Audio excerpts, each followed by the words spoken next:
kasih juga kepada Direktorat SDM Parekraf, dulu Ekraf, sekarang Parekraf kayaknya ya, gitu. Dan juga kepada Pak Frans Teguh, kepada semua teman-teman yang hadir, terima kasih. Mudah-mudahan kita bisa berbagi dan berpikir bersama dalam masa istilahnya era baru, new normal. Saya sebetulnya judulnya, jadi saya nggak usah dipaparkan, tapi apakah peran pemerintah menyikapi normal baru ini? Pertama, koordinasi antar kementerian bagaimana sih, gitu. Karena saya juga baru tahu, saya mau minta bukunya nih soal SOP yang katanya new normal sudah ada bukunya. Karena saya pikir sosialisasinya itu juga penting supaya kita tahu aturannya seperti apa sih standar prosedur. Terus peran pemerintah daerah, karena kayaknya pusat sama daerah ada yang masih PSBB, ada yang tidak mau PSBB gitu. Lalu aturan pertunjukan dan bantuan yang diberikan oleh pemerintah. Kalau kita dibilang memang harus ada standar operation prosedur, tapi terus apa sih bantuannya gitu. Bantuan untuk bisa menjalani new normal. Ada lagi, kalau dibilang kreatif, jangan tanya. Begitu kita memasuki masa pandemi, kita langsung lihat saja di webinar atau daring yang terjadi bagaimana kreatifnya semua teman-teman seni pertunjukan atau seni lukis atau sastra membuat yang namanya pertunjukan-pertunjukan daring. Itu nggak usah diomongin. Tapi sekarang ini kan kita memang harus bergaul dengan COVID-19. Ada aturan yang dibuat oleh Kemenparekraf soal SOP. Ada yang dibuat aturan oleh Kemendikbud tentang SOP, bagaimana menjalani suatu pertunjukan. Tapi apakah itu hanya aturan? Kalau kita mau menjalankan, bagaimana ya bantuannya? Karena memang menjadi sulit untuk membuat pertunjukan luring. Kalau daring, kita nggak usah ngomong gitu. Dengan segala keterbatasan juga dilakukan. Tapi tidak semua seniman juga bisa membuat daring. Yang jaringan yang nggak ada, samalah kayak yang di Dikbud sekolah nggak punya jaringan, atau handphonenya yang memang juga tidak mengambil gambar dengan baik, dan seterusnya dan lain-lain. Saya pikir semua itu udah sering kita lihat lah di berita, di Facebook, di mana-mana. Gitu. Nah, kalau kita harus menjalani luring, gitu. Karena kalau luring itu dengan jaga jarak, semua harus berpikir bagaimana pertunjukan itu harus jaga jarak. Kedua, bagaimana penonton pasti akan menjadi lebih sedikit, karena memang juga tidak boleh semua kursi diisi. Berarti kalau kita jualan pun pasti akan lebih sedikit. Lalu bagaimana prosedur di belakang panggung, karena alat make up tidak boleh gantian. Jadi semua pemain harus punya alat make up masing-masing gitu. Secara prosedur memang diberikan oleh pemerintah. Tapi secara kita yang membuat seni pertunjukan menjadi berat. Karena semua pemain, kalau kita pemainnya 50 harus punya alat make up sendiri. Kita harus rapid test. Kita harus swab. Lalu semua itu dijalani bahwa bagaimana sih ada bantuan, bahwa ada komunikasi antar kementerian untuk membuat, kalau kita mau membuat pertunjukan luring, ini SOP-nya, Anda bisa daftar ke Kementerian Kesehatan, nanti di sana bisa swab gratis, ini sebagainya, dan seterusnya, dan lain-lain. Jadi ada bantuan yang diberikan karena kita juga ingin membuat pertunjukan, bagaimana sebetulnya kita juga tetap ingin membuat penonton itu bisa menikmati pertunjukan kita, walaupun akhirnya menjadi lebih sedikit. Tapi bagaimana juga kita juga akan cukup kreatif membuat pertunjukan yang memang juga menjalani standar operation prosedur.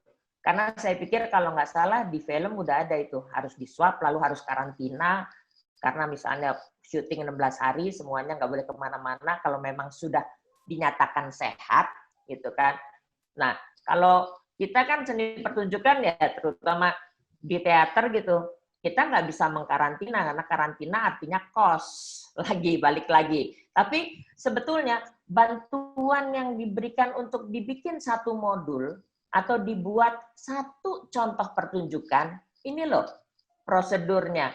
Penontonnya harus masuk dari mana, gedungnya sudah disemprot, di belakang panggung yang namanya orang kalau mau masukin pekerja lightingnya tuh prosedurnya apa sih? Apakah lampu yang baru itu disemprot semua, sound system seperti apa, kostum nggak boleh ganti-gantian, semua harus punya kostumnya sendiri-sendiri, dan seterusnya, dan lain-lain.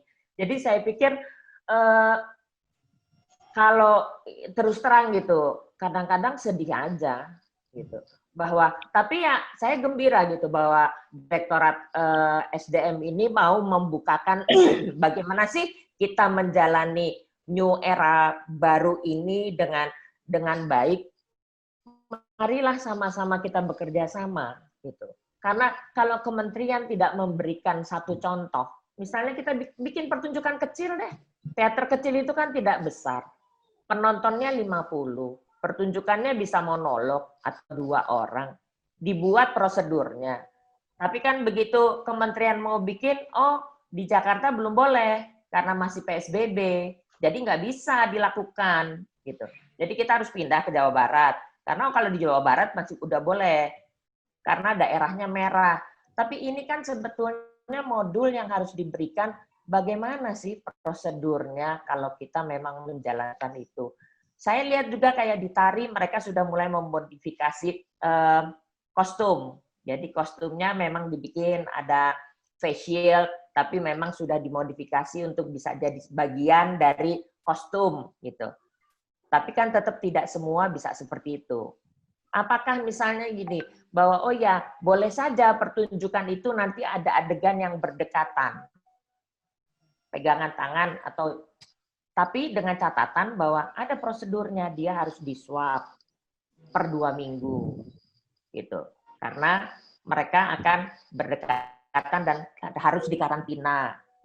Jadi kan bahwa kreativitas itu nggak bisa ditutup, karena new normal maka semua pertunjukan harus jaga jarak, kreativitasnya harus jaga jarak. Bagaimana tari saman misalnya, harus menari, oh harus jaga jarak. Tapi tidak mencoba mencari jalan keluar yang itu memang seperti itu, hanya untuk menghadapi yang seperti itu. Mau nggak mau ada prosedur lain yang memang dibilang protapnya itu nggak bisa sembarangan. Anda kalau mau boleh saja Anda bikin pertunjukan itu, boleh. Tapi prosedurnya adalah Anda harus ini. Pemerintah akan membantu ini. Kita akan bergerak, gitu loh. Karena memang kita nggak bisa berhenti. Sama kalau Pak Jokowi bilang, mana nih? Belum ada, gitu. Nggak usah gitu. Saya sebagai seniman juga, saya masukkan. Saya di Jakarta, lalu disuruh isi sama pemerintah daerah, daftar. Nanti katanya ada bantuan. Ada bantuan beras waktu itu. Beras 5 kilo apa, udah sekali saja. Sebagai seniman di Jakarta, nggak ada lagi. Udah. Terus saya rumah di Jakarta, saya tanya sama RT saya, ada bantuan nggak sih buat saya?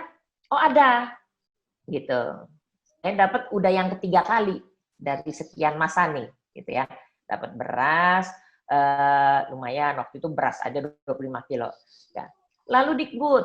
Gitu. Oh ya tolong isi daftar, masuk namanya, lalu ada kembali lagi mereka bilang, oh ya tolong KTP, NPWP, ini terus apa karya yang dibuat kita masukin. Lalu dibalas lagi, oh ya silahkan nanti tinggal menunggu. Sampai detik ini tidak sedikit, nggak ada transferannya. Maksudnya bahwa bagaimana sekian banyak seniman yang berharap dan menunggu. Lalu betul, misalnya sekarang Dikbud atau kemarin Parekraf bikin misalnya pentas di rumah, ngamen di rumah, karena mau memberikan insentif, dan sebetulnya insentif itu daripada kita bengong, kan lumayan gitu, kreatif gitu. Tapi yang mendaftar 1.000 lebih. Yang diterima 200. Lalu yang di luar itu yang memasukkan data, apakah tidak mungkin dikasih pulsa? Karena kan kita untuk memberikan data aja itu kan ada pulsanya. Dan ini masa COVID. Saya kalau nggak COVID sih nggak ada urusan dengan itu. Tapi apakah di kepalanya gitu para pengatur negeri ini gitu tidak berpikir bagaimana memang orang di sana yang memang udah nggak bisa makan karena dia tidak bisa bergerak, PSBB nggak boleh ngapa-ngapain, tapi kita juga nggak dikasih apa-apa gitu. Nah, kalau untuk seni pertunjukan memang bukan dibilang bahwa kita nggak mau bergerak, mau. Kita bikin pertunjukan bisa. Ayo difasilitasi. Fasilitasinya nggak ngomong maksudnya gini, oh ya fasilitasi ini enggak. Paling tidak, oh ya, siapa yang mau bikin pertunjukan? Anda dapat swab gratis, Anda dapat rapid gratis, Anda akan dapat face shield sama masker.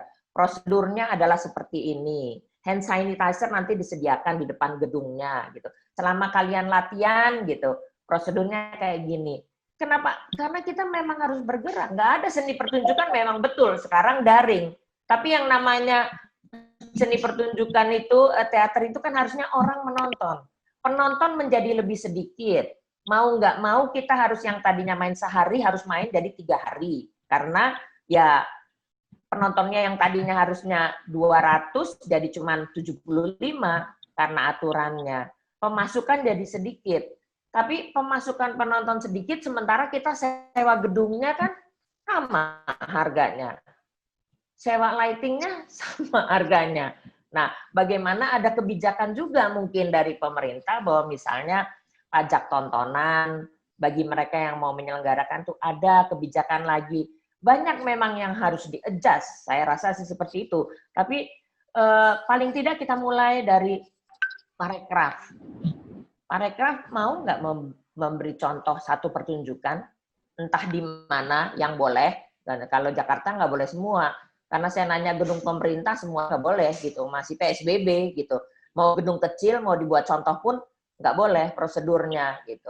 Atau di Jawa Barat atau di mana yang memang bisa bahwa prosedur mereka bikin pertunjukan prosedurnya. Jadi kita bukannya tidak mau mengikuti aturan, tapi kalau kita hanya diberikan aturan, kita diberikan SOP. Ini buku aja saya baru tahu, maaf nih Pak Frans Teguh gitu. Kita bisa seperti ini aturannya. Atau misalnya sekarang kita selalu lihat ada COVID-19 itu yang selalu di TV memberitakan. Harusnya mereka juga bisa memberitakan perkembangan dari aturan-aturan yang ada ini loh. Ada ini loh. Bisa dibantu ini loh, teman-teman. Apa? Kemarin juga gitu, ada bantuan lagi dari Kementerian Sosial, nanti akan dapat 2 kali gitu. Sekali datang, habis itu kita nggak tahu lagi gitu. Nah, itu yang membuat kita 177 triliun gitu bantuan yang akan diberikan kepada kita. Kita juga tidak berpikir kita, tapi bagaimana sebetulnya saudara-saudara kita yang di timur, Indonesia Timur gitu. Bagaimana teman-teman kita yang memang udah tidak bisa bergerak apa-apa, belum tentu bisa makan gitu. Karena saya dapat cerita nih terus terang dari Mbak Ine di Tumenggung, mereka punya beras, tapi nggak bisa makan. Karena mereka nggak punya minyak, nggak punya yang lain-lain, punya aja cuma beras aja. Gitu. Kebayang nggak seperti itu? Dan rasanya, saya rasa bahwa dengan segala macam, bukan berarti bahwa kegiatan pemerintah tidak boleh bergerak, enggak. Tapi kan ada prioritas nih sekarang. Bagaimana sih nasib seniman-seniman seni pertunjukan untuk supaya dia bisa pertunjukan lagi gitu. Bagaimana sih, dan saya pikir kan sebetulnya rasanya nih ya gitu. Kalau koordinasi kita ngomong ada kementerian, ada gubernur, ada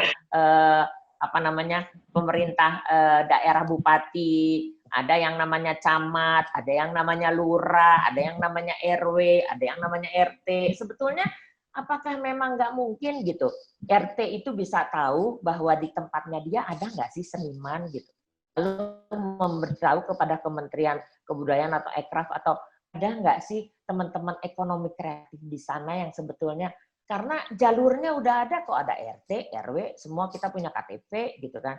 Apakah itu tidak bisa dilihat? Itu sih Mas Edi, mohon maaf nih, tapi maksudnya saya cuma bilang mudah-mudahan gitu. Ada kebijakan baru dan ada kerjasama, tidak semua sibuk dengan kuenya masing-masing gitu. Makasih Mas Edi.